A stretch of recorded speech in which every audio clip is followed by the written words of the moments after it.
এক আল্লাহই আপনার জন্য যথেষ্ট, ইনশাআল্লাহ কাউকে লাগবে না। কেউ যদি না থাকে, এক আল্লাহই আপনার আমার জন্য যথেষ্ট। এটা কি বিশ্বাস করেন? কি এই আল্লাহ পাকই আমাদেরকে বাঁচিয়ে রাখছেন, আল্লাহ পাকের হাতেই আমাদের জীবন, আল্লাহ পাকই আমাদেরকে খাওয়ান। আল্লাহ থাকলে কিচ্ছু লাগে না। আর যারা আল্লাহ নাই, সারা দুনিয়া মিলেও তাকে সুখ দিতে পারবেন, তার কিছুই করতে পারবেন। এখন আসলে আমাদের সাথে আল্লাহ আছে কি না একটু নিজেরাই বুঝতে পারো। আসলে আল্লাহ পাকের সাথে আমার সম্পর্ক কেমন? আল্লাহ বলে ডাকলে বা আল্লাহর কাছে দোয়া করলে কি আমার ভিতরে কোনো অনুভূতি আসে কিনা? রাসূল সাল্লাল্লাহু আলাইহি ওয়াসাল্লামের নাম আসলে আমার ভিতরে কোনো অনুভূতি আসে কিনা বুঝবেন। ইনশাআল্লাহ এটা আপনারা আস্তে আস্তে বুঝে যাবেন। তাহলে নিজের তাজকিয়ার দিকে ফোকাস করেন, এবং তাজকিয়া অর্জন করার জন্য অবশ্যই সোহবত লাগে। যারা আত্মশুদ্ধিতে পরিপূর্ণ মানুষ, এই মানুষগুলোর সাথে পরামর্শ করে চলবেন। আর নিজের দিন পালন করেন, দিনটাকে আর বিভক্ত হতে দিবেন। যারা এই বিভক্তির দিকে নিয়ে যায় এদেরকে বয়কট করবেন, মিশবেনই না এদের সাথে। বরং আমি বলছি, বাংলাদেশে এমনিই তো শত শত দল হয়ে গেছে। এখন আপনি নিউট্রাল থাকবেন, নিজেকে বায়াসড করবেন না, নিউট্রাল থাকবেন। নিউট্রাল মানে নিরপেক্ষ। নিরপেক্ষ থেকে আপনি দেখবেন যে আসলে কার মধ্যে হকটা বেশি আছে। এরপর আপনার বুঝ অনুযায়ী কোরআন সুন্নাহর সাথে মিলিয়ে ওলামায়ে কেরামের পরামর্শে যেদিকে তারা আপনাকে হেদায়েতের পথে নিয়ে যাবেন সেই পথে আপনি চলুন। ইনশাআল্লাহ আপনি ঠিক পথে থাকবেন। এই জন্য আমি একা একা থাকতে নিষেধ করি। ওলামায়ে কেরামদের সাথে পরামর্শ করে চলবেন এবং ঐক্যবদ্ধ জীবনযাপন করবেন। আর কিছু ভাইয়ের মধ্যে যদি খারাপ কিছু থাকে, তাদেরকে একদম আন্ডার এস্টিমেট করে ধুয়ে রেখে দেওয়ার দরকার। কারণ যার মধ্যে খারাপ কিছু আছে ওর মধ্যে ভালো কিছু আছে। খোলা মনে ভালোগুলো নিয়ে নেবেন, খারাপগুলো আপনি ছেড়ে দিবেন। এখন বলতে পারে, আপনি কিভাবে বুঝবেন ভালো কোনটা খারাপ কোনটা?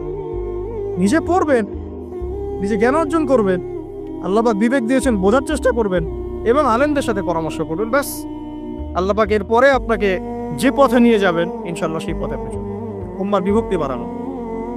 এরপরে যখন অর্থনীতির মধ্যে ঢুকবেন, ব্যবসা বাণিজ্য, রিজিক, চাকরি বাকরি, জান চলে গেলেও হারাম খাবেন না। আল্লাহ পাক তৌফিক দান করেন, আপনাকে তৌফিক দেখ, আমাকেও তৌফিক দান। কারণ আমরা সবাই হারাম খাচ্ছি অ্যাভেলা, আমি নিজেও ফিল করি। হারাম না খেলে আমাদের দোয়া কবুল হইতো। দোয়া যে কবুল হচ্ছে না বোঝেন কি না? কাবা ঘরে দোয়া হচ্ছে বিগত প্রায় 40-50 বছর থেকে। আল্লাহ কে মুক্ত করে দাও, মুসলিম ভাইদেরকে সাহায্য করো, নুসরা নাজিল করো। আপনি দোয়ার কি বরকত দেখতে পারতেছেন? দোয়ার কি ইম্প্যাক্ট পড়তেছে? রিজিক হারাম, রিজিক অনেক সময় হারাম হয়ে যাচ্ছে আমাদের। এমনকি হজের মতো মৌসুমে, উমরার মতো মৌসুমে আমরা যে গোষ্ঠগুলো খাচ্ছি বাইরে, এগুলা যে কতটুকু আল্লাহর নামে জবাই করছে আল্লাহ ভালো দেয়। ভাবতে হবে তো, এগুলা পারতেছি না। আমি সত্যি বলতেছি যে আমরা হালাল খাইতেও পারতেছি না। মনে হয় চেষ্টা করতে হবে 100% হালালের উপর থাকার। যদি আল্লাহর নামে জবাই না করা হয় সেটা কি হালাল হবে? যদি আমার টাকার মধ্যে সুদ থাকে হালাল হবে? যদি আমার টাকার মধ্যে ঘুষ থাকে হালাল হবে? বাংলাদেশের লক্ষ লক্ষ মানুষ নামাজ পড়ে মসজিদে ঘুষখোর। বাংলাদেশের লক্ষ লক্ষ না, কোটি কোটি মানুষ মসজিদে নামাজ পড়ে, মুসল্লি সুদখোর। অনেক মসজিদ কমিটি আছে সুদখোর। ভাই, আমার কথা বলতে কোনো ভয়ে কাজ করে না, আর আমি কারো পরোয়া করি না। সত্য কথা বল, এক আল্লাহ ছাড়া। বাংলাদেশে লক্ষ লক্ষ মানুষ আছে মসজিদে নামাজ পড়ে সুদখোর, ঘুষখোর, দুর্নীতিবাজ, করাপ্টেড। আমাদের কথা বলছি, দাড়ি টুপি বলা মানুষ, আমরা বহু দাড়ি টুপি বলা মানুষ আছে সমাজে চলাফেরা করি, আমাদের রিজিক ঠিক নেই, হারাম খাচ্ছি। দোয়া কবুল হবে? আল্লাহ পাক আমাদেরকে হারাম থেকে বাঁচান, হারাম থেকে বাঁচান। এরপর পরিবার যখন গঠন করতে যাবেন, ভুল করে পরিবারে অনইসলামিক কোনো মতাদর্শকে স্থান দিবেন। পরিবারের বউ বাচ্চা যেন পর্দা করে, খেয়াল রাখতে হবে। বিয়ে শাদী করার সময় খেয়াল রাখতে হবে কোন মেয়েটাকে বিয়ে করছে। একটা মেয়ের বাহ্যিক সৌন্দর্য সবকিছু না। 3 মাস 4 মাস খুব মজা লাগবে, তারপর দেখবেন যখন আসল লাইফে আমরা ঢুকে যাই তখন দেখবেন দায়িত্ববোধটাই সবচেয়ে বড় কথা হয়ে দাঁড়ায়। এই রওনাক চলে যাবে, দিনদারিতা না থাকলে এই রওনাক চলে যাবে। মেয়ে দিনদার কিনা এটা দেখবেন সবাই। দিনদার হলে যদি একটু গায়ের রং কালো হয়, বিয়ে করে ফেলেন, বিয়ে করে ফেলেন। বিয়ে তো কঠিন করে ফেলছে সমাজ, জেনা সহজ হয়ে গেছে। মোস্তফা কামাল আতাতুর্ক যখন ক্ষমতায় আসছিল না, আমি সংবিধান চেক করলাম আজকে পড়তে পড়তে এক জায়গায়, ওই সময়কার সংবিধান তুরস্কের মোস্তফা কামাল আতাতুর্ক যখন 1918 সালের পরে ক্ষমতায় আসছে, ওকে তো ক্ষমতায় বসাইছে ব্রিটেন। এত জানেন হিস্ট্রিটা, আপনারা অনেকেই জানেন যারা পড়াশোনা করেন। ও সংবিধানে লিখেছে যে একাধিক বিয়ে করা হারাম, আর অমুসলিম নারীকে বিয়ে করাও বৈধ। সব উল্টাই দিছে। আমাদের সমাজে এখন ওইরকম চিত্র দেখা যাচ্ছে যে আপনি 17 বছরে বিয়ে করতে পারবেন, 17 বছরে আপনি জেনা করছেন, আল্লাহ মাফ করুক। বাংলাদেশে 17 বছর বয়সে জেনা করা ছেলে মেয়ের অভাব আছে? আদমশুমারির মতো এই কুমারিত্ব টেস্ট যদি করা হয় ছেলে মেয়েদের, তারপর দেখা যায়। তো বিয়েটাকে সহজ করা উচিত। বিয়ের বয়স একটা ফিক্স করা হয়েছে, এর সাথে তো আমরা এখন যুদ্ধ করতে পারবেন? ছেড়ে দেন, আচ্ছা ফিক্স করছে বুঝলাম। এখন ওই বয়সটা হয়ে গেলেই আপনার সন্তানের বিয়ের ব্যবস্থা করে ফেলেন এবং এটাকে সহজ করে দেন, এত জটিল করেন না, সহজ করে দেন যাতে করে ওরা জিনা থেকে বেঁচে থাকতে পারে। ভাই বিশ্বাস করেন, বহু দাড়ি টুপিওয়ালা মানুষ, এলেমওয়ালা মানুষ এইসব মিম্বরে দাঁড়ায় হক কথা বলতে পারে না জেনার কারণে। এই যে আমরা চলাফেরা করতেছি না, চোখের জেনা তো হচ্ছে অ্যাভেলেবল। অনেক সময় মনেরও জেনা হয়ে যাচ্ছে, মনে খারাপ চিন্তা চলে আসতে পারে, দেখবেন মনের নূরটা নষ্ট হয়ে যায়। তখন আপনার ইমানের ওই তেজটা কাজ করে। ভালো করে খেয়াল করে দেখুন, যখন মনের মধ্যে এই নূরটা নষ্ট হয়ে যায়, কিছু একটা নগ্ন মেয়েকে দেখে ফেলছেন বা একটা মেয়েকে দেখে আপনার অ্যাট্রাকশন তৈরি হয়ে গেছে, হতে পারে, আমরা তো ফেরেশতা না, হতেই পারে। তখন দেখবেন মনের মধ্যে নূরটা নষ্ট হয়ে যায়। ওই সময় আপনি কিন্তু এই ইমানের এই জজবাটা শো করতে পারেন। তখন নবী সাল্লাল্লাহু আলাইহি ওয়াসাল্লাম বলেছেন, তখন যদি বাসায় স্ত্রী থাকে, তোমরা স্ত্রীর কাছে চলে যাবা, নিজের প্রয়োজন মিটাই নিবা, তাহলে এই শয়তানির মন থেকে চলে যাবে। তো বিয়ে করিনি, এটা মিটাবে কিভাবে? অনলাইনে ঢুকলেই দেখবেন আপনি নগ্নতা। এই ছেলে পেলে আমাদের সাথে যারা ঢাকায় থাকে, এরা যাতে আরো জান কি আছে, কি হয়। ছেলে নাই আর মেয়ে নাই, ও নিজে ছেলে। একটা মেয়ের যে চরিত্র খারাপ, এটা বোঝার জন্য এতটুকু যথেষ্ট যে ও মোটর সাইকেলের পিছনে বসছে কিভাবে, এটা দেখবেন। একটা আপনার শালীন দিনদার স্ত্রীকে নিয়ে যদি আপনি মোটর সাইকেলে জানো, দেখবেন তার বসার ধরনটা কেমন। আর যাদের সাথে এই যে ফ্রি মিক্সিং এ প্রেম প্রীতির সম্পর্ক করে, এদের বসার ধরনটা কেমন, বসাই আপনাকে বলে দেবে কত বড় বেয়াদব, কত বড় আদবহীন, বেহায়া একান্ত। আমার কথা ইশারা দিচ্ছি, সব তো বলা যাবে। তো এটাকে সহজ করবেন, এখানে দিনদারিতাকে প্রাধান্য দিবেন, ভুলেও দুনিয়াদারিকে প্রাধান্য দিয়েন না। ও বাপের কয় টাকা আছে, ওর বিয়ে করলে আমি পাবো কি, কত সুন্দর ঐশ্বরিয়া রায়ের মতো কিনা, এইগুলো দেখার দরকার। এগুলো থাকে না, আস্তে আস্তে চলে যায়, দিনদারিতা থেকে যায়। ইব্রাহিম আলাইহিস সালামের স্ত্রীদের কথা আজকে আমরা স্মরণ করি না? হাজেরা আলাইহিস সালাম, তার ওই সবর, সাফা মারওয়ার সাই, তাওয়াক্কুল আল্লাহর কাছে এত পছন্দ হয়েছিল যে কিয়ামত পর্যন্ত যত মানুষ হজ করবে, সাই না করলে হজ হবে না। ঠিক আছে? ওনার ওই হাঁটা দৌড়াদৌড়ি আল্লাহর কাছে এত পছন্দ হয়েছে। আপনি জামজাম কূপ ওখানে যে তাওয়াফ করছেন না, তাওয়াফ করে যে পানি খেয়ে আসলেন, সাফা মারওয়া সাই করলেন, এই সাই না করা পর্যন্ত আপনার হজই হচ্ছে না, ওমরাই হচ্ছে না। একজন দিনদার মেয়ের দিনদারিতা আল্লাহর কাছে কিভাবে কবুল হয়ে থাকে? আমাদের মেয়েদেরকে বুঝান, বাসায় গিয়ে বোনদেরকে বুঝান, মাদেরকে বুঝান, স্ত্রীদেরকে বুঝান, তাদেরকেও একটা উদ্দেশ্য আল্লাহ পাক সৃষ্টি করেছেন। কি উদ্দেশ্য? তারা যেন ইসমাইলের মতো প্রজন্ম জন্ম দিতে পারে। তাদেরকে সিরিয়াল দেখার জন্য পড়ানো হয়, তাদেরকে এই রং তামাশা করার জন্য আর স্নো পাউডার মেখে বাইরে ঘোরার জন্য পড়ানো হয় নাই। এবং এটাকে কন্ট্রোল তো আমাদেরকে করতে হবে। এই যে বললাম, কন্ট্রোল করতে গিয়ে যদি দেখেন পারতেছেন, আপনার দ্বারা হচ্ছে না, তখন কি প্রয়োজনে ডিসকানেক্টেড হয়ে যাবেন, তাও নিজের দিনকে ক্ষতিগ্রস্ত হতে দিবেন। কিছু করেন নাই তো, চেষ্টার উপর চেষ্টা করে যাচ্ছেন আপনি 10 বছর, 15 বছর, 5 বছর, 7 বছর, কোনো রেজাল্ট পাচ্ছেন না। আপনি কি করবেন? দিন ছেড়ে দেবেন? আপনিও তাদের মতো হয়ে যাবেন? আপনাকে আপনার স্বতন্ত্র জায়গায় থাকতে হবে। আল্লাহ পাক তৌফিক দান করুন। আর ইসলাম সংশোধনের মধ্যে সমাধান আসলে আলহামদুলিল্লাহ। এরপরে বাচ্চা কাচ্চা যেগুলো হবে, এগুলো পয়েন্ট মনে রাখবেন, পড়াশোনা থেকে নিয়ে এই পর্যন্ত বাচ্চা কাচ্চা যেগুলো হবে, এক একটা বাচ্চাকে আগামী দিনের যোদ্ধা হিসেবে গড়ে তুলবে। কি যুদ্ধ করবে তারা? আগে আদর্শিক যুদ্ধ করবে, আদর্শিক যুদ্ধ করবে যে আমরা ওইসব আদর্শে চলি না, আমাদের নিজস্ব আদর্শ আছে, এটা ইসলাম। আমাদের কিতাব আছে কোরআন, আমাদের সুন্নাহ আছে মুহাম্মদ সাল্লাল্লাহু আলাইহি ওয়াসাল্লামের সুন্নাহ। এরা বৈষয়িক শিক্ষাও শিক্ষিত হবে, ইসলামিক শিক্ষাও শিক্ষিত হবে ইনশাআল্লাহ। এরপরে এদের দ্বারা ইনশাআল্লাহ এমন জেনারেশন আমরা গড়ে তুলব, যে জেনারেশন আগামী দিনে ইসলামের পতাকা বহন করবে।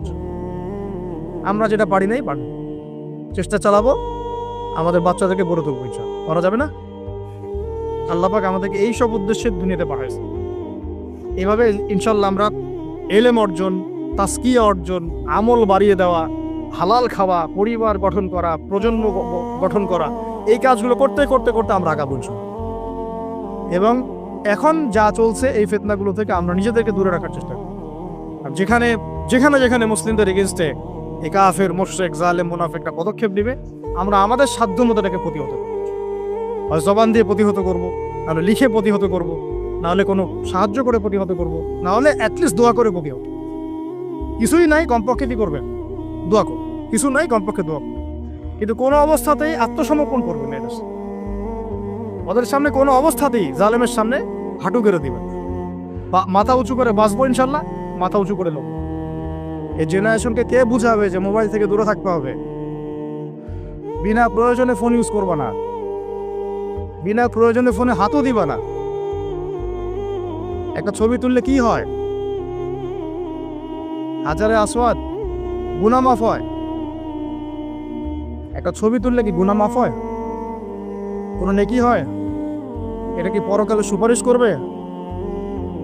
এই মোবাইলের আসক্তির কারণে এই যুব সমাজের চিন্তার ক্ষমতা নষ্ট হয়ে গেছে। বিশ্বাস করেন আমার কথা, আমার কথা বিশ্বাস করেন।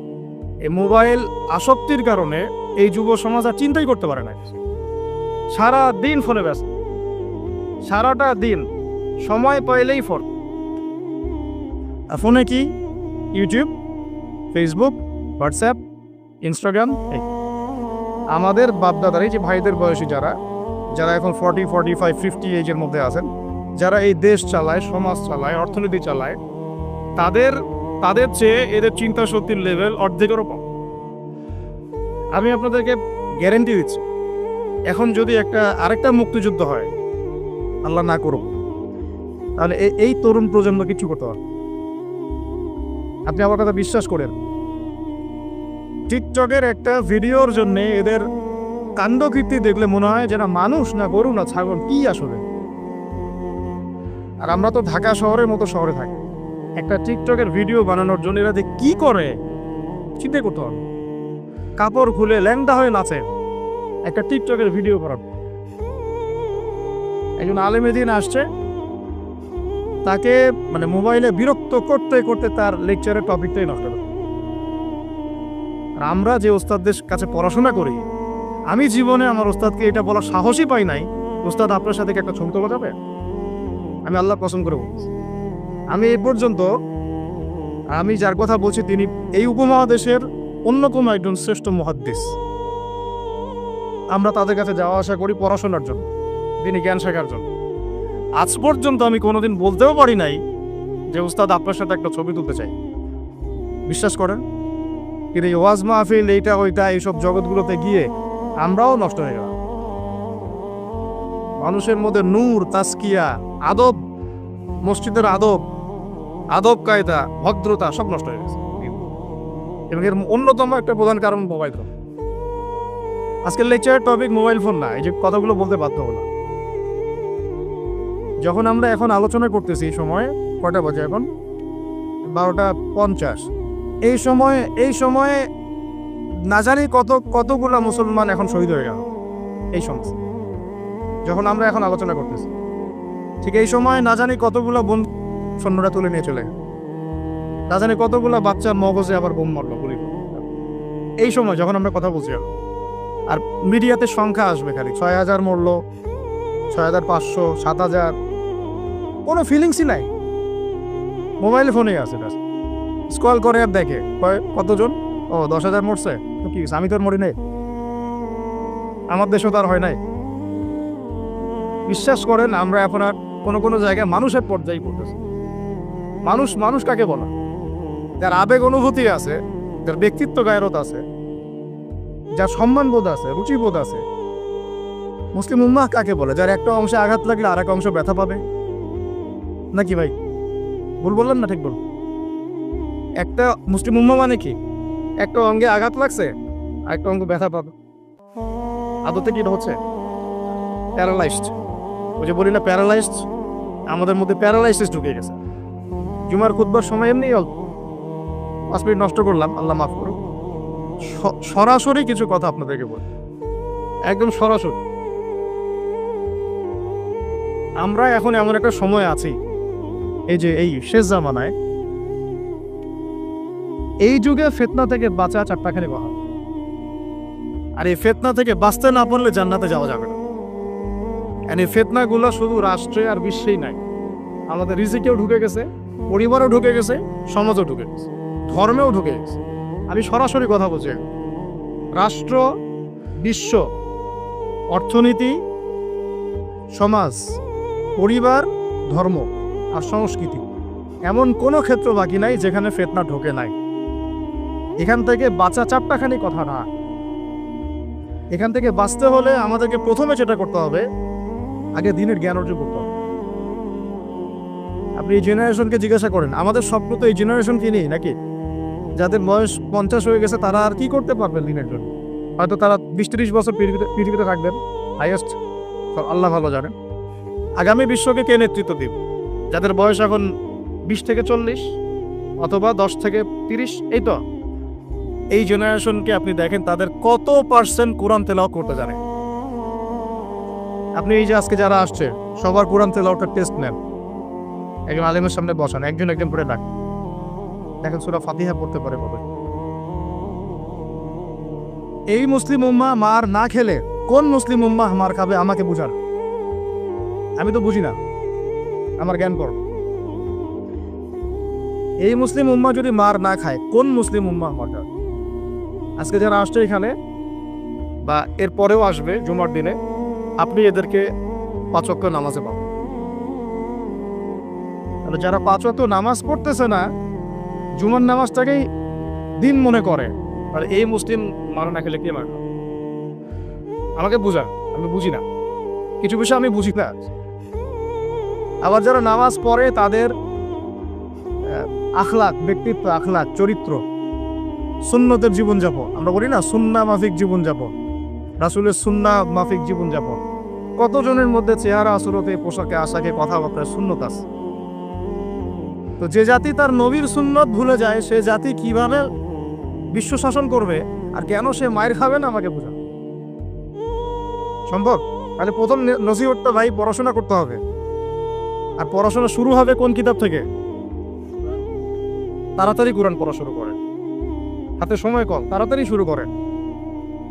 প্রত্যেকটা জেলায় জেলায়, গ্রামে গ্রামে, ইউনিয়নে, প্রত্যেকটা জায়গায় মসজিদ, মাদ্রাসা, মক্তব প্রতিষ্ঠা করেন। আছে, নাই তা না, অবশ্যই আছে, এটা আমাদের সৌভাগ্য। প্রত্যেক জেলায় মাদ্রাসা আছে, প্রত্যেক জেলায় মাদ্রাসা আছে, মহিলা মাদ্রাসা আছে, বক্তব্য আছে, আরো অনেক কিছু আছে, দারুল ইলমগুলো আছে। কিন্তু আমরা আমাদের সন্তানদেরকে পাঠাচ্ছি কি না? আমরা আমাদের বাচ্চা কাচ্চাদেরকে পাঠাচ্ছি কি না? আমাদের যুবকরা সেখানে আসে কি না? আপনারা তো ফ্যান্টাসিতে অনলাইনে দিন শিখতে চান। 3টা মাস কোনো আলেমের কাছে বসে কি ক্লাস করেছেন? কখন একটা কিতাব কি পড়েছেন? অনলাইনে একটা ভিডিও দেখে কি শিখবেন? অনলাইনে দিন শিখতে গেলে আপনি এটাই শিখবেন, অমুক যা বললো তমুকের বিরুদ্ধে, আর তমুক যা বললো অমুকের। অনলাইন এটাই শিখবেন আপনি। আর এটার পিছনে এক শ্রেণীর ইউটিউবার, ফেসবুকারও দায়ী। শুধু সে ব্যক্তি দায়ী তা না, এরাও মিডিয়াও দায়ী আছে।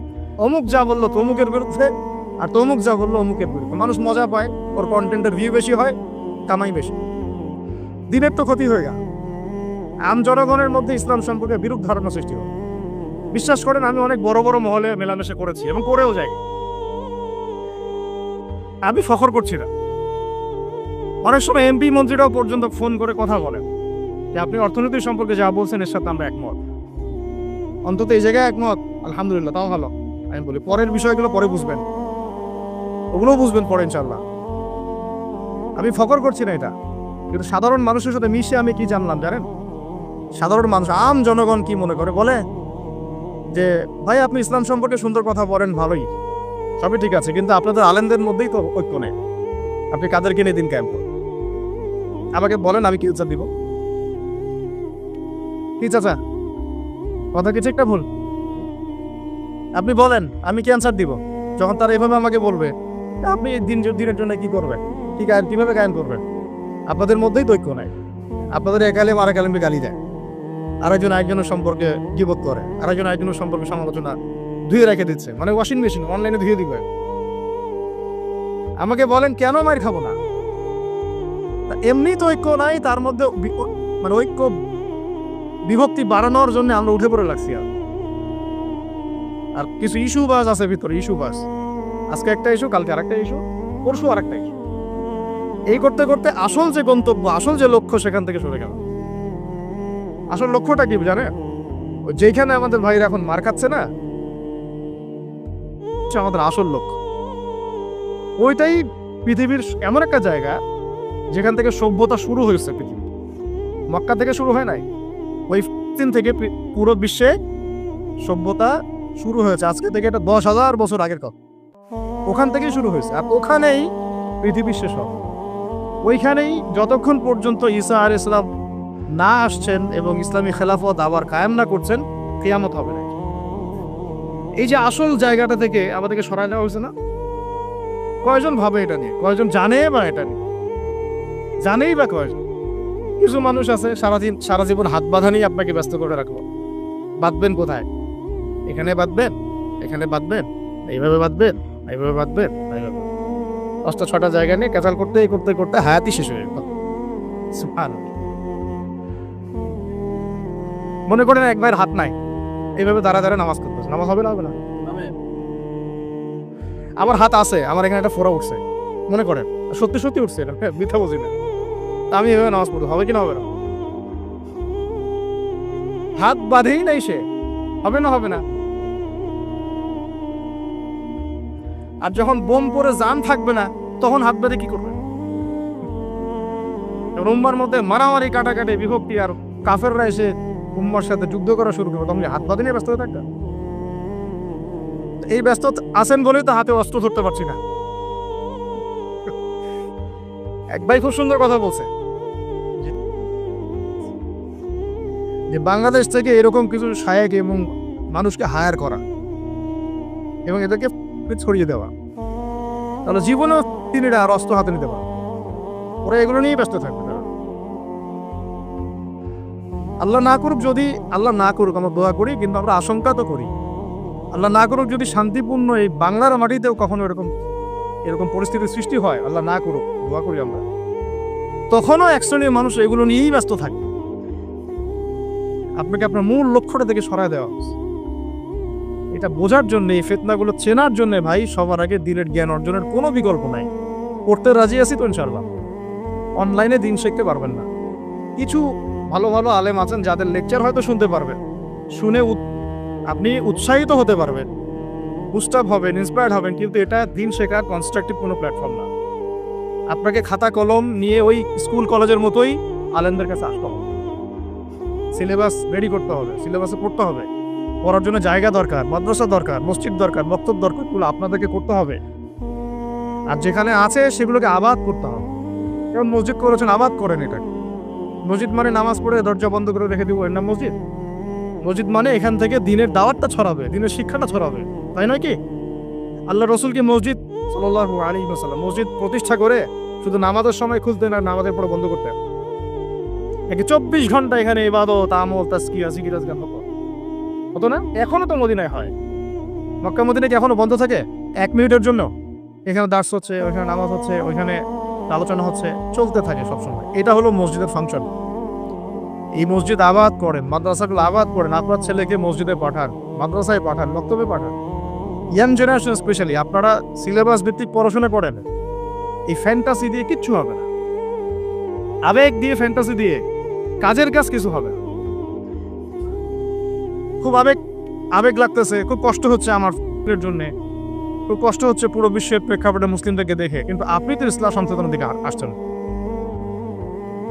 মাঝে মাঝে নামাজ পড়ছেন, কোনোরকম 5 ওয়াক্ত নামাজ করলেও সুন্নাহ মাফিক জীবনযাপন করছেন না।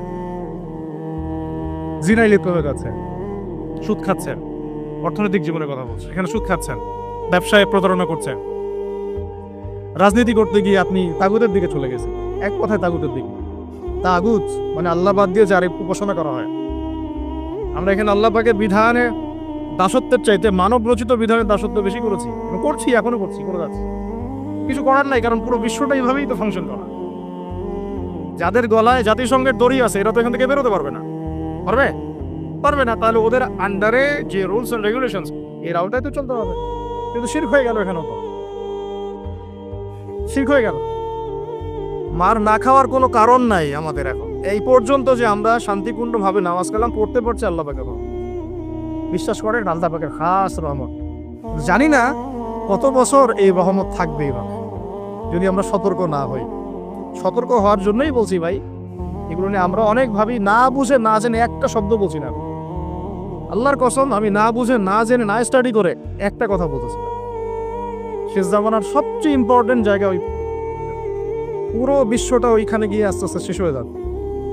সামনে যত বড় বড় ঘটনা, মালহামা মানে মহাযুদ্ধ, তারপরে ইমাম মাহদির আগমন, তার আত্মপ্রকাশ, তাদেরকে নিয়ে বিশ্বটাকে শাসন করবে, তারপরে ঈসা আলাইহিস সালামের আগমন, সাথে মুসলিমদের যুদ্ধ, তারপরে ওই আবার বিজয় করা, ওইখানে ঈসা আলাইহিস সালাম আবার 40 বছর খেলাফত চালাবেন, 40 বছর। এই পুরো ঘটনাগুলো ওই জায়গা কেন্দ্র করা, আমাদের কোনো হদিসই নেই। আরো অনেক বিষয় আছে, কিন্তু মূল কথাটা হচ্ছে আমরা পৃথিবীতে হাসি থামাশা করতে, ঠাট্টা ছলনা করতে আসি না। আল্লাহ পাক প্রত্যেককে কিছু না কিছু দায়িত্ব দিয়ে পাঠাইছেন এবং আমাদের প্রত্যেককে আল্লাহ পাক পরীক্ষা করছেন, এবং এই হায়াতের রিজিকের নিয়ামতের আল্লাহ পাক আমাদের কাছে পাই পাই করে হিসাব দিবেন। এই যে শ্বাস নিচ্ছে একটা শ্বাস, এই একটা শ্বাসের হিসাব আল্লাহ পাক নিবেন। একদিন নবীজি একটা বাগানে ঢুকলেন, তিনি ক্ষুধার্ত, সাথে আবু বকর সিদ্দিক। আবু বকর, তোমার বাসায় কি খাবার আছে? ইয়া রাসূলুল্লাহ, আমার বাসায় খাওয়া নেই। তো চলো। ওমর, রাস্তায় ওমরের সাথে দেখা। ওমর, কি অবস্থা? ইয়া রাসূলুল্লাহ, ক্ষুধার্ত, বাসায় খাবার নেই, আমার বাসায় খাবার। তিনজনে হাঁটতে হাঁটতে ঢুকলেন তালহা রাদিয়াল্লাহু আনহুর বাগানে। সেখানে মাশাআল্লাহ ঠান্ডা পানি খেলেন, খেজুর খেলেন, তৃপ্তি করে খেলেন। মাশাআল্লাহ, সে বাগান অনেক সুন্দর, বড় ছিল। খেয়ে নবী সাল্লাল্লাহু আলাইহি ওয়াসাল্লাম বললেন, সুম্মা লাতুসআলুন্না ইয়াওমাইযিন আনিন নাঈম, যে অবশ্যই কিয়ামতের দিন আল্লাহ পাক এই ঠান্ডা পানি সম্পর্কেও আমাদেরকে জিজ্ঞাসা করবেন। আমরা প্রস্তুত নিঃশ্বাসের জবাব দেওয়ার জন্য, হিসাব দেওয়ার জন্য, পানির হিসাব দেওয়ার জন্য? ঠান্ডা পানিতে গোসল করে আসছেন আজকে সবাই, তৃপ্তি পেয়েছেন। শুকরিয়া কখন আদায় হয় যে আল্লাহ পানি নাজিল করেছে, এই জন্য তোমার শুকরিয়া। খেলাম 4টা ভাত, এই 4টা ভাত নাই। আমার কথা বিশ্বাস করেন, কথাগুলো আমি কলিজা থেকে বলছি। আমি জীবনে খাওয়ার হাতে নিয়ে 2 দিন কেঁদেছি। একদিনের ঘটনা আমি বলতে পারবো না, এটা কিয়ামতের মাঠে দেখা যাবে। অনেক বাধ্যবাধকতা আছে, আমরা বলতে পারবো। তবে খাওয়ার কথা ছিল আমার খিচুড়ি। আমার সাথে 3-4 জন গেস্ট ছিল। আমি বাসায় ফোন করেছি, আমার সাথে গেস্ট আছে, কি রান্না করলে ভালো হয়? বললাম খিচুড়ি করলে ভালো হয়, খেয়ে ফেলবে তাড়াতাড়ি। ওই খিচুড়ি খাওয়া হলো না, কোন একটা কারণে খাওয়া হলো না। একদিন পর সেই খিচুড়ি খেতে পারলাম। দেখলাম যে একদিন পর যে খাবারটা আমার কাছে এসেছে এটা খিচুড়ি, যে খিচুড়ি আমার বাসায় খাওয়ার কথা ছিল। ওই দিন ওইটা দেখে আমার চোখ দিয়ে পানি পড়লো যে এই খাবারটা আমার এখানে খাওয়ার কথা ছিল, অন্য কোনো খাবার। আর একদিন এই যে 8 তারিখ না 9 তারিখে যখন আমরা আমার বাসায় খাবার নিয়ে আসছে, রোজা করলে তো খাইতে ভালো লাগে নাকি বল? ইফতার করার পরে খাবারটা খেতে ভালো লাগে না? শান্তি লাগে। রুটি, গরম গরম রুটি, খাসির গোশত, খুব ফেভারিট খাবার মুসলিমদের। বিশ্বাস করে খেতে পারতেছি না, মিথ্যা কথা বলছি না, ফখর করেও বেশি বলছি, আল্লাহর কসম, আল্লাহ সাক্ষী। কারণ আমাদের বাচ্চারা তো খেতে পারছে না ওখানে, আমার বোনরা খেতে পারতেছে না, আমার ভাইরা খেতে পারতেছে না। ওরা খাচ্ছে একটা জিনিসই, বুলেট আর আকাশ থেকে বোম। আমরা তৃপ্তি করে খাচ্ছি, একবার ফিকিরও হয় না যে এর জন্য আল্লাহ শুকরিয়া আদায় করতে হবে, আমাদের কৃতজ্ঞতা স্বীকার করা উচিত, ওদের কষ্টে আমাদের ব্যথিত হওয়া উচিত। খাবারটুকু পাঠাতেও তো পারছি না, যে আমরা সবাই 10-20 টাকা করে তুলে 1 কোটি টাকা ফান্ড একটা কালেক্ট করে পাঠাই দিব, এই সুযোগটাও তো পাচ্ছি না। এত সহজ কি ব্যাপারটা? কে যাবে, কে দিবে? আর যারা কাজ করছে তারাও অথেন্টিক কিনা আসলে এই জায়গায় যাচ্ছে কিনা, ওরা পাচ্ছে কিনা, চতুর্দিক থেকে অবরুদ্ধ যায়। আমরা সবাই মিলে আমাদের ভাই বোন শিশুদেরকে ওখানে মরার জন্য ছেড়ে দিয়েছি।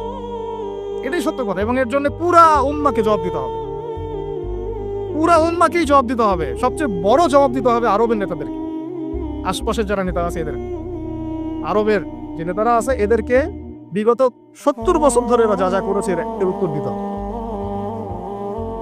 জবাব দিতেই হবে, কোনো উপায় নাই। আমাদেরকেও দিতে হবে,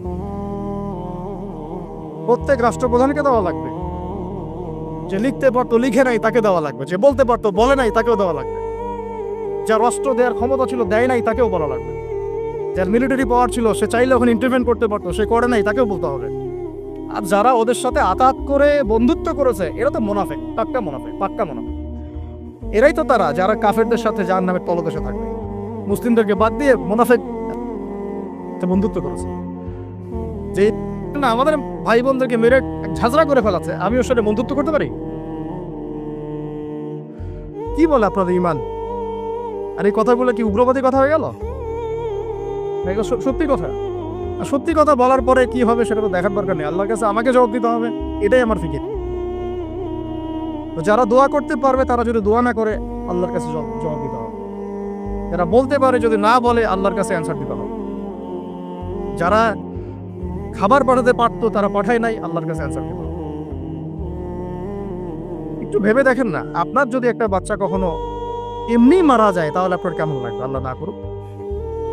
একটা বাবার জন্য সবচেয়ে কষ্টের কোন সময়টা বলেন না? নিজের সন্তানকে দাফন করুন। আমরা তো কখনো করি নাই এটা, আমরা বুঝবো কিভাবে? যে ঘুমটাওয়ালা কিছু লোক বসে বসে অনলাইনে বলতেছে যে এগুলো ফিতনা, এটাই, ওরা কি কখনো নিজের সন্তানকে দাফন করেছে নাকি? কখনো কষ্ট স্বীকার করেছে নাকি? কখনো রিমান্ডে গিয়েছে নাকি? মায়ের খেয়েছে নাকি? কখনো জেল খাটছে নাকি? ও তো সুখে আছে, 3 বেলা খাচ্ছে দাচ্ছে, মাশাআল্লাহ, সুখে শান্তিতে জীবন যাপন। ও কি বুঝবে উম্মার কষ্ট? ও কি বুঝবে বাচ্চাদের কষ্ট, এই মা বোনদের কষ্ট? আর আমরা সর্বোচ্চ বলতে পারতেছি ব্যাস, কিন্তু সচেতনতা তো তৈরি করা দরকার। আপনার ছেলে যদি বলে ওখানে কি হচ্ছে, ওকে বলা উচিত বাবা ওখানে কিছু শয়তান আছে, যে শয়তানগুলা আমাদের নিরীহ বাচ্চাদেরকে মেরে ফেলছে। তুমি যখন বড় হবা তোমাকে আল্লাহ পাক সামর্থ্য দিলে তুমি শয়তানগুলোকে মেরে ফেল। বাচ্চাকে শেখানো উচিত, ওরা 100 বছর থেকে ওদের বাচ্চাকে এগুলো শিখাইছে, ওরা 100 বছর থেকে ওদের বাচ্চাদেরকে শিখাইছে যে মুসলমানরা হচ্ছে পৃথিবীর সবচেয়ে জঘন্য প্রাণী, ওদেরকে যখনই দেখবা তখনই মারবা, ওদের সাথে শত্রুতা করা তোমার উপর ফরজ। এটা ওরা শিখাইছে ওদের বাচ্চাদের।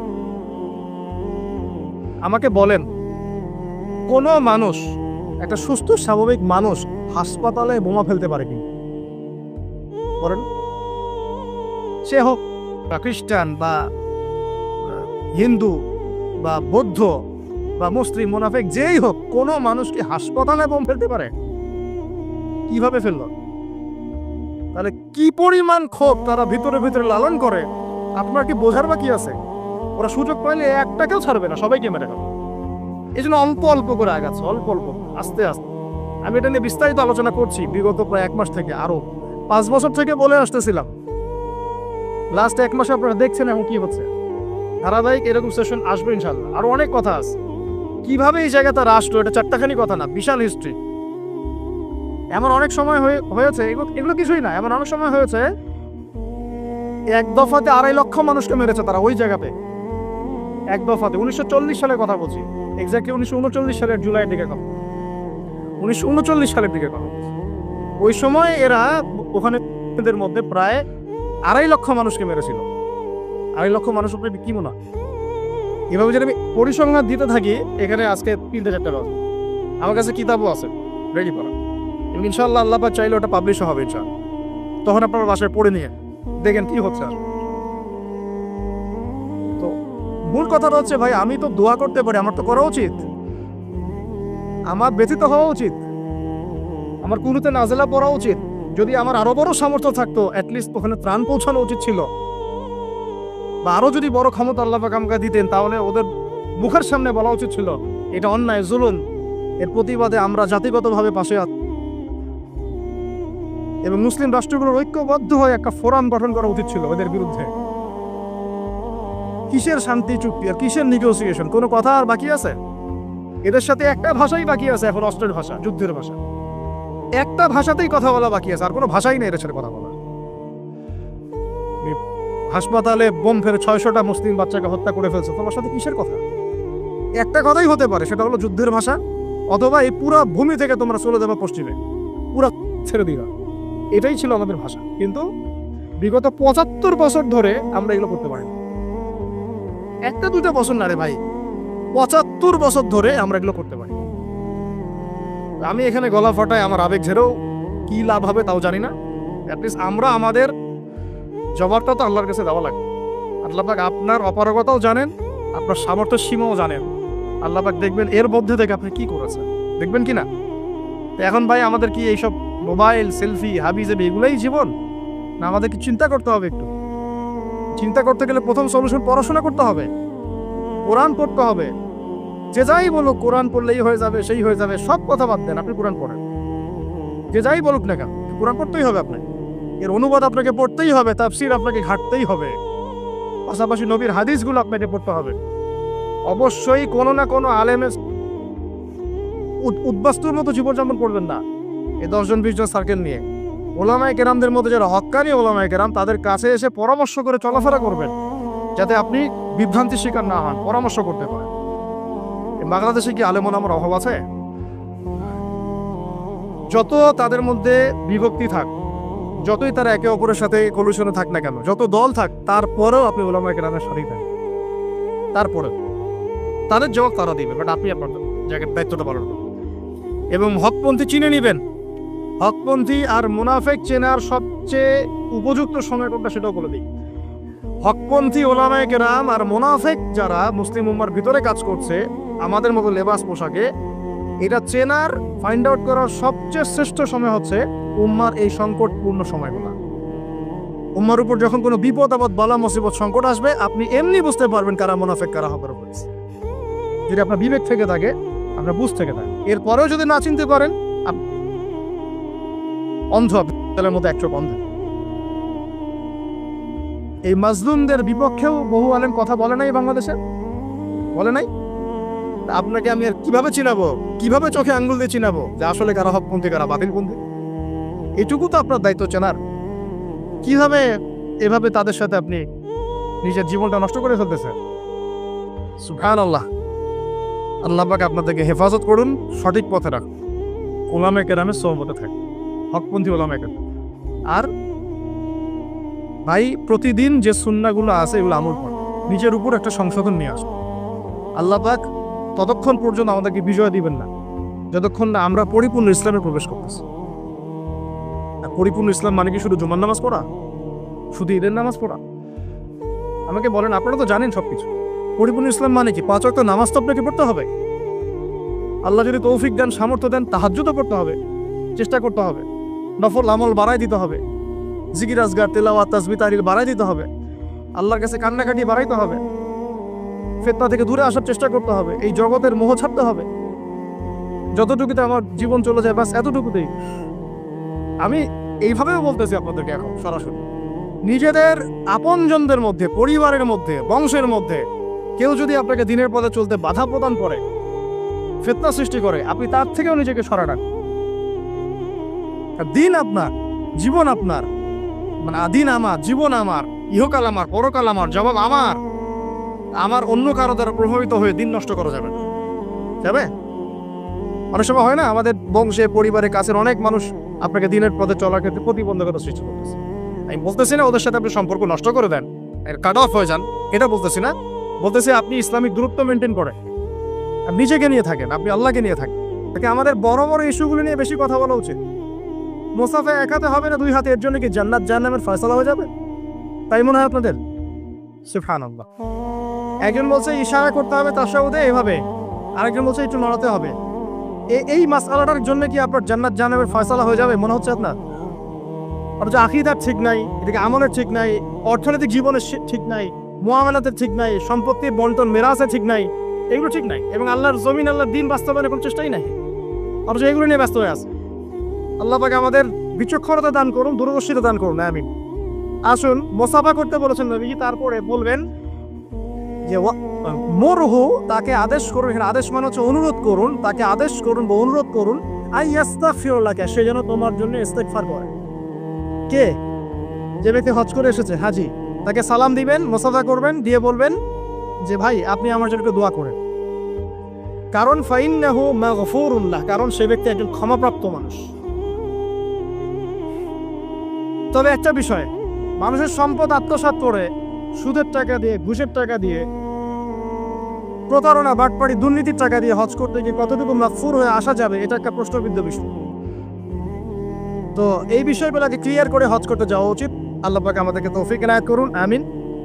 এই দিনের একটা প্রতিশ্রুতি আছে। কি প্রতিশ্রুতি?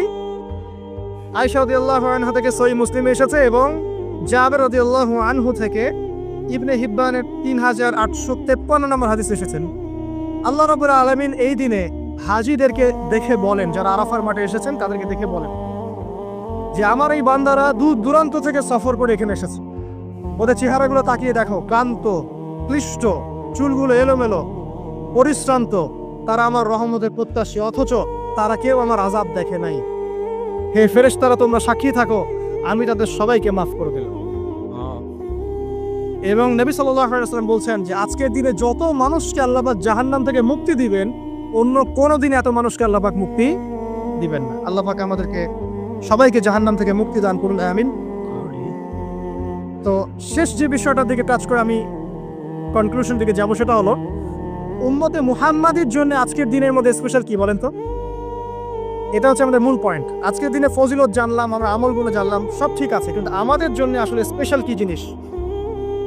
আমাদের জন্য আজকের দিনের স্পেশাল যে বিষয়, সেটা হলো আজকের দিনে দিন ইসলাম পূর্ণতা লাভ করেছে। ইসলামের পূর্ণতা দিবস আজকে। 23 বছর দিন ইসলাম প্রচার করার পরে আজকের দিন আল্লাহ পাক বলেছেন দিন পূর্ণ করে দিলাম। বলছিলেন যে আজকের দিন এই আয়াতটা যদি আমাদের উপর নাজিল হতো, আমরা তাহলে ঈদ পালন করতাম। নবীজি বললেন এটা আমাদের ঈদের দিনই, এটাও আমাদের ঈদের দিন, সমস্যা। তো আমাদের সবচেয়ে ইম্পর্টেন্ট জায়গা এটা যে আজকের দিনে দিন ইসলাম পূর্ণতা লাভ করেছে। এখন ইসলাম যে পূর্ণতা লাভ করলো, এই দিবসটা কতজন জানে যে আজকের দিন ইসলাম পূর্ণতা লাভের দিন? আমরা অনেক দিবসের কথা জানি, আন্তর্জাতিক দিবস, জাতীয় দিবস, পারিবারিক দিবস, জন্মদিন, মৃত্যুদিন, হ্যাঁ, অনেক দিবসের কথা আমরা জানি। ইসলামের পূর্ণতা দিবস কতদিন জানেন? কতজন জানেন? দেখেন, সাংস্কৃতিক আগ্রাসন কোথায় আপনার মূল জায়গাটা নিয়ে যাওয়া হয়েছে। শেকড় ভুলে গেছে মানুষ। এখন মানুষ শেকড় ভুলে বিদেশিদের সংস্কৃতি লালন করছে, কোনো কোনো ক্ষেত্রে বিদেশি প্রভুদের দাসত্ব করছে। 23 বছর নবী সাল্লাল্লাহু আলাইহি সাল্লাম দিনের জন্য অক্লান্ত মেহনত করেছেন। ওহী আসার পর থেকে প্রথম 3 বছর গোপন দাওয়াত দিয়েছেন, একদম গোপনে গোপনে দাওয়াত দিয়েছেন। আবু বকর, ওসমান, ওমর, আলী, এরকম কিছু সাহাবী ইসলাম কবুল করেছেন। আস্তে আস্তে দাওয়াত প্রচার লাভ করেছে। যত প্রসার হয়েছে তত মানুষের অত্যাচার বেড়েছে। এক পর্যায়ে তাকে সাহাবী থেকে আবিসিনিয়ায় হিজরত করতে পাঠাতে হয়েছে। তারপর তিনি তায়েফে গিয়েছেন, ওখান থেকে রক্তাক্ত হয়ে মক্কায় এসেছেন। আবার সেখান থেকে ইয়াসরিব, মদিনায় গিয়েছেন। ইয়াসরিবের মানুষ ইসলাম কবুল করেছিল। তারা নবী সাল্লাল্লাহু আলাইহি ওয়াসাল্লামকে আশ্রয় দিলেন, সাহাবীদেরকে আশ্রয় দিলেন। নবীজি সেখানে গিয়ে একটা ইসলামিক কমিউনিটি গড়লেন, মসজিদে নববী গড়লেন, সেখানে অর্থনীতি স্ট্রং করলেন, সেখানে একটা ইমারা গঠন করলেন, সেখানে একটা জামা গঠন হলো। এরপরে যখন মুশরিকরা তাদেরকে আক্রমণ করতে শুরু করলো, তখন বদরের যুদ্ধ হয়ে গেল। তারপর উহুদ, তারপর খন্দক, তারপর আপনার এই যে হুদাইবিয়া, খাইবার, হতে হতে চলতে থাকলো। এক পর্যায়ে পররাষ্ট্রনীতি অ্যাপ্লাই করলেন। রোমের সম্রাটকে দাওয়াত দিচ্ছেন, মিশরের মুকাফিয়াসকে দাওয়াত দিচ্ছেন, পারস্যের খসরুকে দাওয়াত দিচ্ছেন, সব জায়গায় দাওয়াতি কাজ ছড়িয়ে পড়তে লাগলো। 23 বছর অক্লান্ত পরিশ্রম। এক পর্যায়ে এই যে শেষে, একদম জীবনের শেষ পর্যায়ে এসে তিনি বিদায় হজ করলেন। একটাই হজ করেছেন তিনি, নবী সাল্লাল্লাহু আলাইহি ওয়াসাল্লাম একটা হজই করেছেন জীবনে। এবং সেই হজের দিন যখন এই ভাষণ তিনি দিচ্ছেন, তখন আল্লাহ পাক এই আয়াতটা নাজিল করে দিনটাকে পরিপূর্ণতা দান করলেন। আজকের দিনের মূল শেকড়টা কোথায় বুঝতে পারছেন? এই 23 বছরের দাওয়াতি জীবনের পরিসমাপ্তি এখানে। আজকের দিনের পরে আসলে পূর্ণাঙ্গ কোনো সূরা নাজিল হয়নি। সর্বশেষ নাজিল হয়েছে সূরা নাসর, ইযা জাআ নাসরুল্লাহি ওয়াল ফাতহ। এরপরে বিচ্ছিন্ন দুই একটা আয়াত নাজিল হয়েছে, কিন্তু পূর্ণাঙ্গ আর কোনো সূরা নাজিল হয়নি। আজকের দিনের পর নবী সাল্লাল্লাহু আলাইহি ওয়াসাল্লাম মাত্র 80 বা 83 দিন বেঁচে ছিলেন। সর্বশেষ যে কথাটা আমরা শুনবো এখন সেটা হলো নবী করিম সাল্লাল্লাহু আলাইহি ওয়াসাল্লাম আজকের এই দিনে জনগণকে উদ্দেশ্য করে কিছু কথা বলেছিলেন। এই কথাগুলো বলে তিনি আজকের হজটা শেষ করেছেন। আমরা অনেকেই এই ভাষণটা সম্পর্কে জানি না। আমরা অনেক ভাষণ নিয়ে এখন গর্ব করি। নবী করিম সাল্লাল্লাহু আলাইহি ওয়াসাল্লামের এই যে সর্বশ্রেষ্ঠ ভাষণ, এটা কতজন জানেন? বিদায় হজের ভাষণ। কতজন জানেন বিদায় হজের ভাষণে নবী সাল্লাল্লাহু আলাইহি ওয়াসাল্লাম কি বলেছিলেন উম্মতকে? আমরা একটু আপনাদেরকে শোনাবো, শুনি ইনশাআল্লাহ লেকচারটা শেষ করব।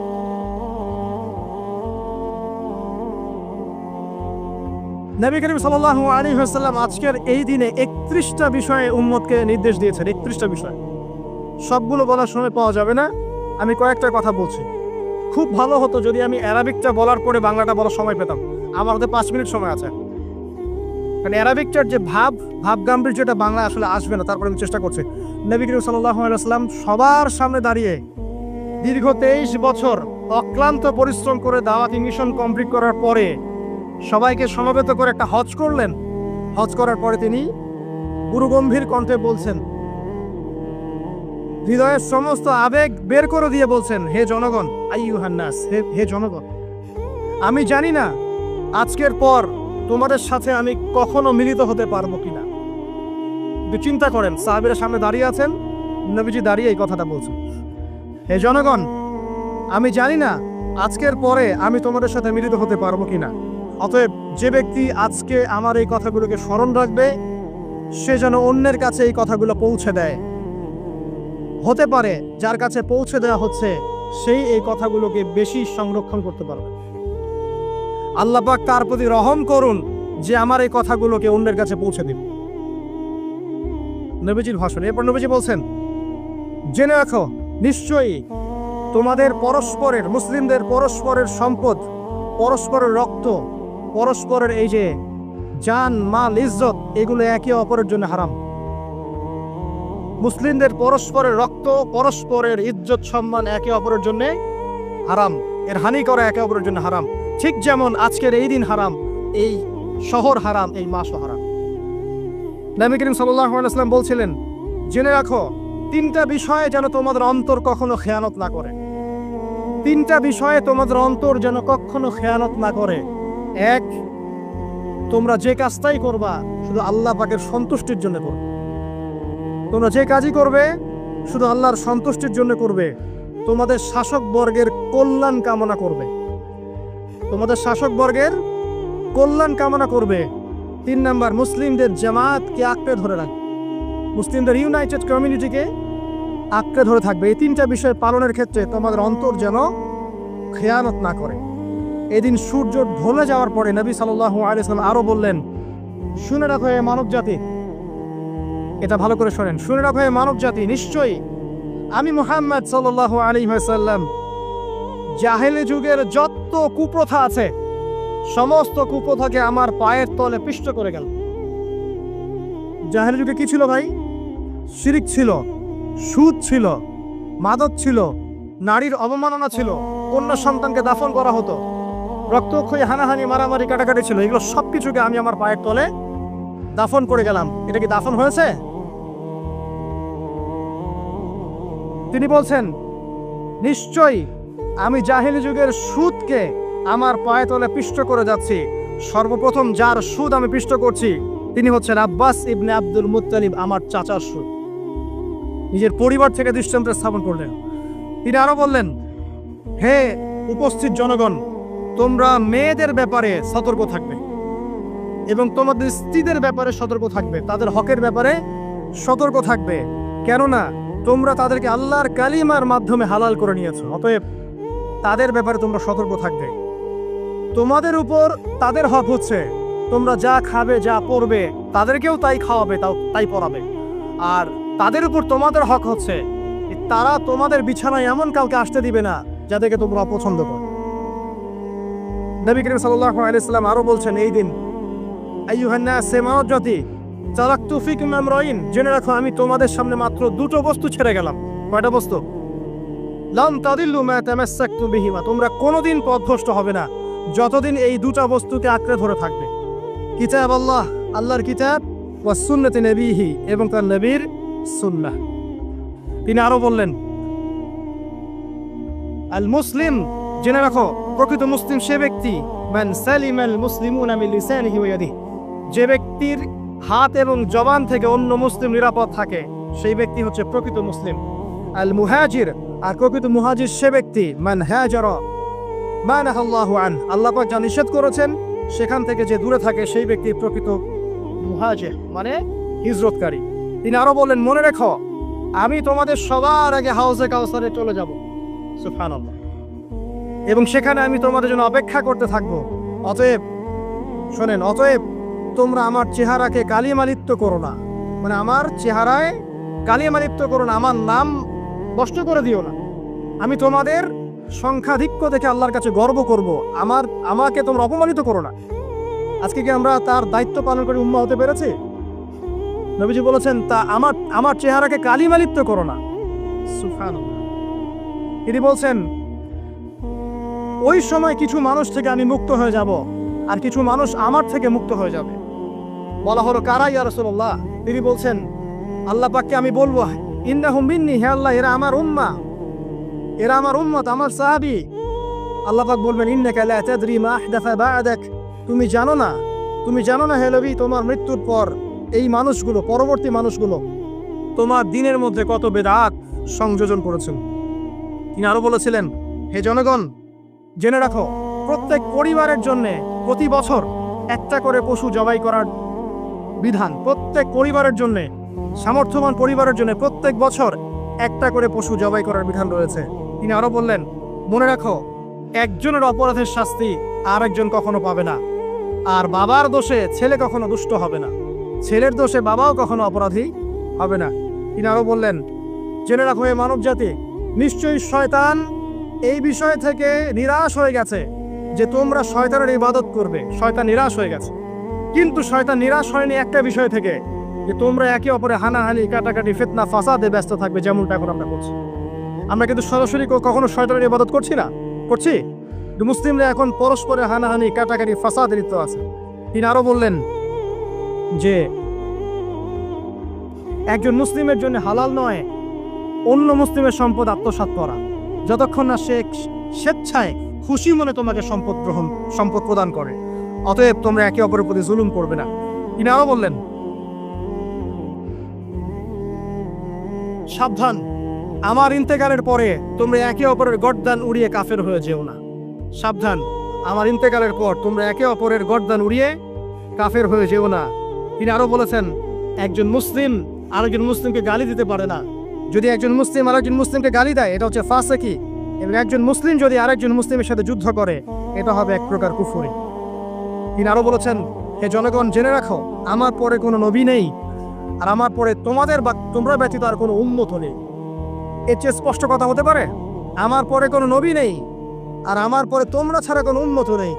তাহলে আমরা যখন নতুন নতুন নবী বানিয়ে নিচ্ছি, কোনো কোনো ক্ষেত্রে বলছি একজন ব্যক্তি ছিলেন, সে নিজে ঈসাও ছিল, সে মাহদিও ছিল, সে নবীও ছিল। এবং দিন দিন মানুষ এই খাতায় নাম লিখাচ্ছে, সুবহানাল্লাহ। সর্বশেষ তিনি বললেন যে যদি তোমাদের উপরে, হে মানব জাতি জেনে রাখো, যদি তোমাদের উপরে একটা নাক কাটা কালো কুৎসিত কোনো আমির বা শাসকও চলে আসেন, এবং সে যদি তোমাদেরকে আল্লাহর রাস্তায়, আল্লাহর কিতাব সুন্নাহ অনুযায়ী পরিচালিত করেন, তোমরা অবশ্যই তার আনুগত্য করবে, তার বিরুদ্ধে বিদ্রোহ করবে না, তার আনুগত্য করবে। জেনে রাখো, শেষে তিনি বলেন, জেনে রাখো হে মানব জাতি, আজকে থেকে কুল্লুকুম মিন আদম, তোমরা সবাই আদম সন্তান, ওয়া আদামু মিন তুরাব, আর আদম হচ্ছে মাটির সন্তান। আরবের উপর অনারবের, অনারবের উপর আরবের, সাদার উপর কালোর, কালোর উপর সাদার, লালের উপর কালোর, অথবা কালোর উপর লালের কোনো রকম প্রাধান্য নাই। ইল্লা তাকওয়া, শুধু তাকওয়া ব্যতীত। যে ব্যক্তি বেশি মুত্তাকি, সে আল্লাহর কাছে বেশি মর্যাদার অধিকারী হবে ইনশাআল্লাহ তাআলা। সর্বশেষ তিনি আঙ্গুলটা উঁচু করলেন, নিজের শাহাদাত আঙ্গুল উঁচু করে আকাশের দিকে তাকালেন, এরপর জনগণের দিকে তাকালেন, তাকিয়ে বললেন যে তোমাদের ব্যাপারে, হে জনগণ, তোমাদের ব্যাপারে আমাকে আল্লাহ জিজ্ঞাসা করবেন। ফামা আনতুম কাইলুন, তোমরা ওই সময় কি বলবে আমার সম্পর্কে? তখন সাহাবীরা বললেন, আমরা বলবো যে আপনি বাল্লাগতা রিসালাতাক, আপনি আপনার রিসালাত পৌঁছে দিয়েছেন, ওয়াজ্জা আমানাতাক, আপনার আমানত পূর্ণ করেছেন, ওয়া নাসাহতা উম্মাতাক, এবং আপনি আপনার উম্মতকে নসিহত করেছেন। এরপরে তিনি আকাশের দিকে তাকিয়ে বললেন, আল্লাহুম্মা ফাশহাদ, হে আল্লাহ আপনি সাক্ষী থাকেন। আল্লাহুম্মা ফাশহাদ, হে আল্লাহ আপনি সাক্ষী থাকেন। আল্লাহুম্মা ফাশহাদ, হে আল্লাহ আপনি সাক্ষী থাকেন যে আমি আমার দায়িত্ব পৌঁছে দিয়েছি। এরপরে নাজিল হলো, আল ইয়াউমা আকমালতু লাকুম দীনাকুম ওয়া আতমামতু আলাইকুম নি'মাতি ওয়া রাদিতু লাকুমুল ইসলামা দীনান। এই হলো বিদায় হজ, আজকের এই আরাফার প্রেক্ষাপট। আমরা কতজন এটা নিয়ে চিন্তা করেছি? 1 মিনিট একটু বলে শেষ করি। দেখেন, শেষ ওসিয়ত যেগুলো হয় মানুষের, এটা খুব হৃদয় বিদারক হয় না? বাবা ইন্তেকাল করছেন, সন্তানের জন্য ওসিয়ত করে যাচ্ছেন, মাকে দেখিস, ইত্যাদি ইত্যাদি। হৃদয় বিদারক হয় না? মানুষ সারা জীবন মনে রাখে না? বাট আমরা আমাদের এই নেশন, এই উম্মাহ, নবী সাল্লাল্লাহু আলাইহি সাল্লাম উম্মাহ বলে আমরা যারা দাবি করছি, আমাদের মধ্যে বেশিরভাগ মানুষ নবী সাল্লাল্লাহু আলাইহি সাল্লামের শেষ এই নসিহতগুলো ভুলে গেছে। নসিহতগুলোর মধ্যে সবচেয়ে ইম্পর্টেন্ট ছিল শিরক থেকে দূরে থাকা, সুদ থেকে দূরে থাকা, মুসলিম ভেদাভেদ না করা, শাসকের কল্যাণ কামনা করা, বিদ্রোহ না করে শাসককে উত্তম নসিহত করা।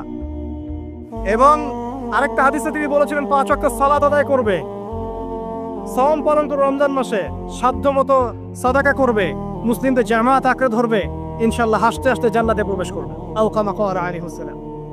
জাহেলি যুগের সমস্ত প্রথা ছেড়ে দেওয়া ছিল আজকের দিনের মূল মর্ম, আমরা ছাড়তে পারছি না।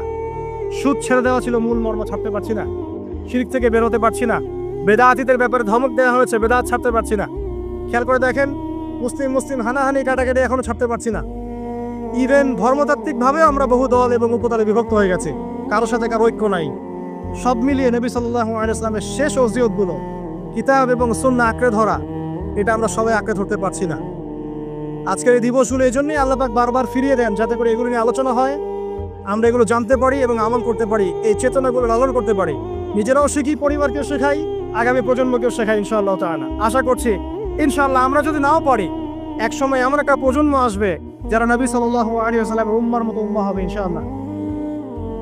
অতএব প্রিয় দিনী ভাইয়েরা, আসুন আজকের দিন, জুমার দিন, আমরা এই দিনে ইবাদতগুলো বাড়িয়ে দেই, আরাফা, সাওম এবং দোয়া, জিকির আজকারগুলো বাড়িয়ে দেই, একই সাথে আসন্ন কোরবানির প্রস্তুতি গ্রহণ করি, এবং আজকের দিনে, আরাফার এই দিনে হাজিদের সাথে আমরাও শরীক হয়ে আল্লাহর কাছে বলি যে আল্লাহু আকবার, আল্লাহু আকবার, লা ইলাহা ইল্লাল্লাহ, আল্লাহু আকবার, আল্লাহু আকবার, ওয়ালিল্লাহিল হামদ। এবং নবী করিম সাল্লাল্লাহু আলাইহি ওয়াসাল্লাম রেখে যাওয়া এই যে শেষ বাক্যগুলো, এগুলো সবার কাছে পৌঁছে দেই। যে ব্যক্তি পৌঁছাবে তার উপর আল্লাহ পাক রহম করবে ইনশাআল্লাহ। এবং নিজেরা আমল করার চেষ্টা করি। আল্লাহ পাক আমাদের সবাইকে নবী করিম সাল্লাল্লাহু আলাইহি ওয়াসাল্লামের আদর্শ উম্মাহ হওয়ার তৌফিক এনায়েত করুন, আমিন।